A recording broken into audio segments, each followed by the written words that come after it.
Social media viral Indian জনপ্রিয় street food মোহাব্বত শরবত রেসিপিটা আমি আজকে আপনাদেরকে খুব সহজভাবে বাসায় তৈরি করে দেখাবো।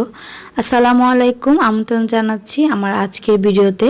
চলুন দেখি কিভাবে বাসায় সহজে বানানো যায় এই শরবতটি। তৈরি করতে আমাদের যা যা লাগবে আমি উপকরণগুলো একটু আপনাদেরকে দেখিয়ে দিচ্ছি।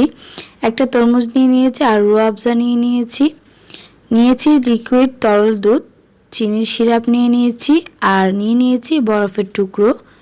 তো এই উপকরণ দিয়ে আমরা খুব সহজভাবে বাসায় এটা তৈরি করে নিতে পারবো। প্রথমে আমি তরমুজটাকে মাঝখানে এভাবে কেটে নিয়েছি, এরপর লম্বা স্লাইস করে আমি 2 টুকরো কেটে নিয়েছি। এখান থেকে 1 টুকরো দিয়ে আমি কিন্তু শরবতটা তৈরি করে নিব। তো আমি এখানে এভাবে যারা স্ট্রিট ফুডের মধ্যে দেখা যায় কি তরমুজটাকে এভাবে করে টুকরো করে ছুরির সাহায্যে ছোটো ছোটো পিস করে কেটে নেয়, আমিও চেষ্টা করছি ওদের মতো করে কেটে নেওয়ার। তরমুজের টুকরো কিন্তু একদম ছোটো ছোটো করে করতে হবে, যাতে করে মুখে দিলেই কিন্তু শরবতগুলো মিশে যায়। তো যতটুকু সম্ভব চেষ্টা করবেন একদম ছোটো ছোটো করে কেটে নেওয়ার। তো আমি অন্য পদ্ধতি আপনাদেরকে দেখিয়ে দিচ্ছি। আমি খোসাগুলো ছাড়িয়ে নিয়েছি তরমুজের, এরপর একদম ছোটো ছোটো পিস করে এভাবে করে কেটে নিচ্ছি। আপনাদের যেটা সুবিধা লাগে আপনারা সেভাবে করতে পারেন। আমি আপনাদেরকে 2 ধরনের পদ্ধতি দেখিয়ে দিয়েছি।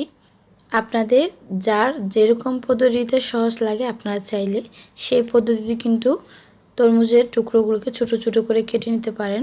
শুধু চেষ্টা করবেন যাতে করে একদম ছোটো ছোটো করে কাটা যায়, যাতে মুখে দিলে একদম মিশে যায়।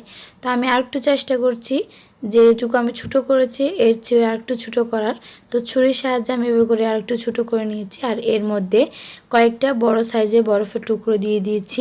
এখন আমি সাথে মিশিয়ে নিচ্ছি লিকুইড তরল দুধ আর সাথে সুগার সিরাপটা অ্যাড করে দিচ্ছি। আর এখন আমি ভালো করে একটু সুগার সিরাপটা মিশিয়ে নিব শরবতের সাথে। আর অল্প পরিমাণ রুহ আফজা দিয়ে দিচ্ছি। রুহ আফজাটা দেওয়ার সাথে কালারটা কিন্তু অনেক বেশি সুন্দর হয় আর খেতেও কিন্তু অনেক মজা হয়। আর এখন দেখেন আমাদের শরবতটা তৈরি করা হয়ে গেছে আর এখন সার্ভ করার পালা। খুবই সহজভাবে আপনারা চাইলে এটা বাসায় তৈরি করে নিতে পারেন আর আপনাদের প্রিয়জনদেরকে খুব সহজভাবে শরবতটা তৈরি করে খাওয়াতে পারেন।